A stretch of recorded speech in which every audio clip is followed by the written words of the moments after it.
नमो बुद्धाय। दोस्तों दोस्तों उपस्थित हूं आपके सामने एक। दोस्तों अगर ये वीडियो आपको अच्छा लगे तो लाइक कीजिए, चैनल को सब्सक्राइब कीजिए अगर आप मेरे चैनल पर नए हैं। दोस्तों वीडियो यहां से शुरू करते हैं। अपने बच्चों को मार डालने की पैशाचिक प्रथा संसार की अनेक कौमों में काफी समय से प्रचलित है। चीन, उत्तरी अमेरिका, अरब, न्यूजीलैंड, यूनान, हिंदुस्तान और अन्य देशों के इतिहास में इसका जिक्र मिलता है। यूनान को छोड़कर अन्य देशों के समस्त महापुरुषों ने इस पैशाचिक प्रथा को निंदनीय करार दिया है।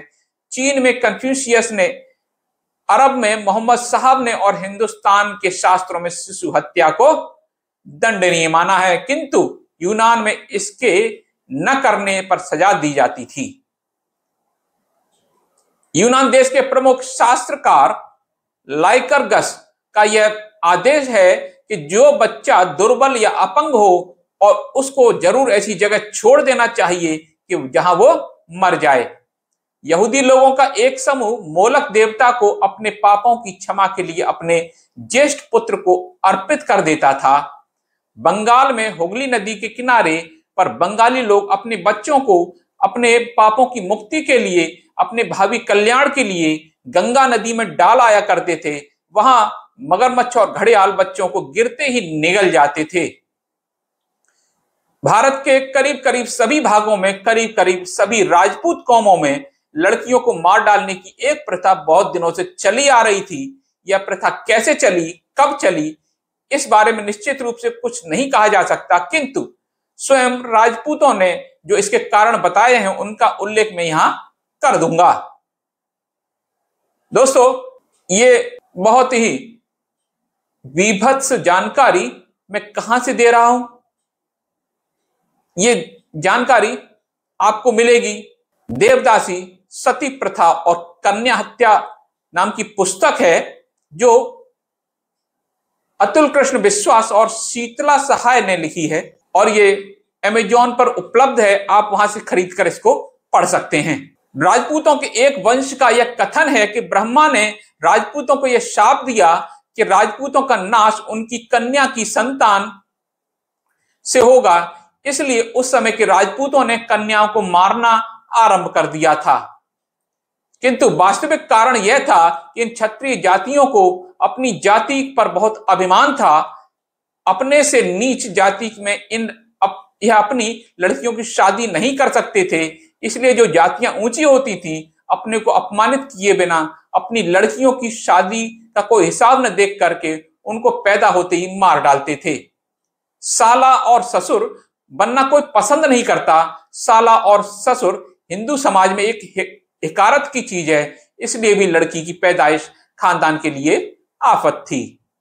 जब लड़की पैदा होती थी तो उसके तालू में अफीम या भांग की छोटी सी गोली चिपका दी जाती थी और वह हमेशा के लिए सुला दी जाती थी।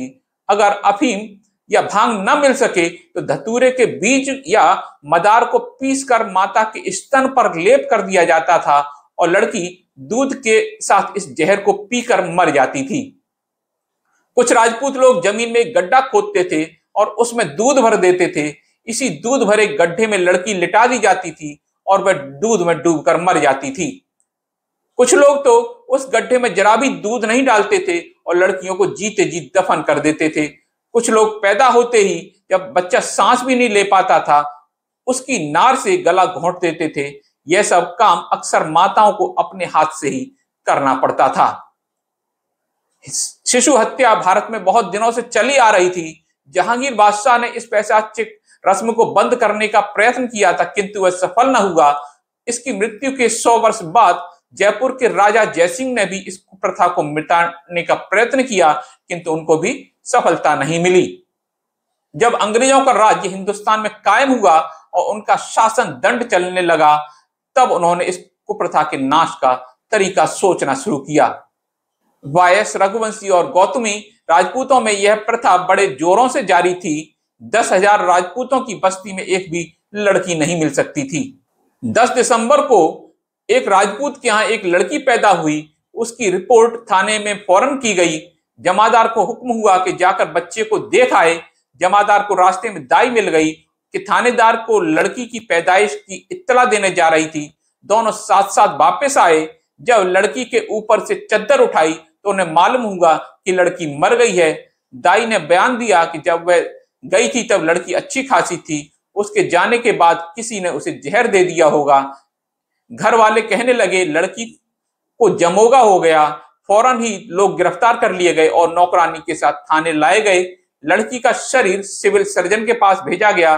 नौकरानी ने पहले तो इनकार किया, किंतु बाद में कबूल कर लिया कि लड़की को दादी ने मदार का दूध लाकर बच्ची को उस समय पिला दिया था जब दाई थाने चली गई थी।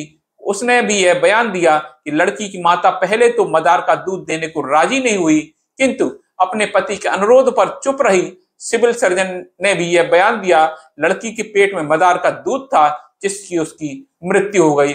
मुकदमा सेशन जज को सुपुर्द किया गया और मुलजिमों को सजा मिली। उस परगने में इसका यह प्रभाव पड़ा कि फिर कोई लड़की मारने की हिम्मत नहीं कर सका। इसका परिणाम यह हुआ 1840 ईस्वी में जिन राजपूतों में एक भी लड़की नहीं पाई जाती थी, नवंबर 1842 में इलाहाबाद जिले में इन्हीं जातियों में 42 लड़कियां जिंदा थीं और 1852 ईस्वी तक यह संख्या 100 तक पहुंच गई थी। मिस्टर आनविन उस समय मैनपुरी के मजिस्ट्रेट थे। उनको उस वक्त अकाल के संबंध में मर्दशुमारी करनी पड़ी। तब उन्हें पता चला कि राजपूतों में एक भी लड़की छोटी या बड़ी नहीं पाई जाती है, और यह भी पता चला कि राजपूत लोग अपनी लड़कियां मार डाला करते हैं।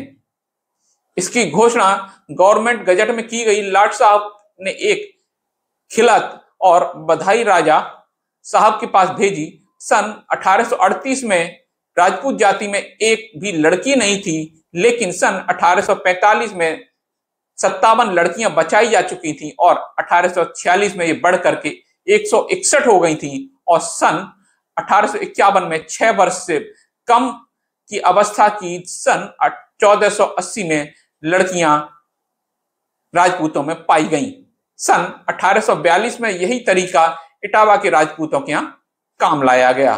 आगरा जिले में शिशु हत्या भदौरिया, मेलकिया, कूलिया और कुंवर जाति के राजपूतों में बड़े जोरों से जारी थी। यह राजपूत जातियां सर्वश्रेष्ठ समझी जाती थी, इसलिए यह अपनी लड़कियों को जिंदा रखना अपने वंश के लिए अपमानजनक समझती थी। इनके अपनी लड़कियों को मार डालने का कारण यह था कि यह जाति अभिमानवश रजवाड़ों में ही शादी कर सकते थे, जिसके लिए जाहिर है बहुत रुपए की जरूरत पड़ती थी। पंजाब में शिशु हत्या। हिंदुओं में कटोच वंश के राजपूतों में यह प्रथा प्रचलित थी। कांगड़ा नरेश इस वंश के प्रमुख थे और राजपूतों में और कोई खानदान इनकी बराबरी का नहीं था। मुन्हा वंश भी, जो सतलुज से झेलम तक फैला हुआ था, शिशु हत्या करता था। गुरदासपुर, सियालकोट और गुजरात के जिलों में यह लोग बहुत उच्च जाति के समझे जाते थे और इसलिए अपनी लड़कियों की नीच जाति में शादी करना अपमानजनक समझकर मुल्हा और कटोच दोनों ही अपनी लड़कियों को मार डालते थे। बेदी सिख जो गुरु नानक के वंशज हैं और सूदी जो गुरु गोविंद सिंह के वंशज हैं, दोनों ही अपनी अपनी लड़कियों को मार डालते थे। इस पर गुरु धर्मचंद ने आज्ञा दी कि जिन लड़कियों के कारण बेदी जैसी पवित्र और उच्च जाति की को नीच जाति के लोगों के हाथों में इस प्रकार अपमान सहने को मजबूर होना पड़ता है, उस कन्या मात्र को ही कोई भी बेदी जिंदा न रहने दे। इस प्रकार बेदी जाति के 300 वर्ष तक अपनी लड़कियों की हत्या की। अगर कोई वेदी प्रेमवश किसी लड़की को जिंदा रहने देता था तो वह जाति से निकाल दिया जाता था। बेदी लोगों के यहाँ जब किसी बच्चे का जन्म होता था, उस समय दाई पर्दे के बाहर मर्दों को सूचना देती थी कि लड़का पैदा हुआ है, लड़की।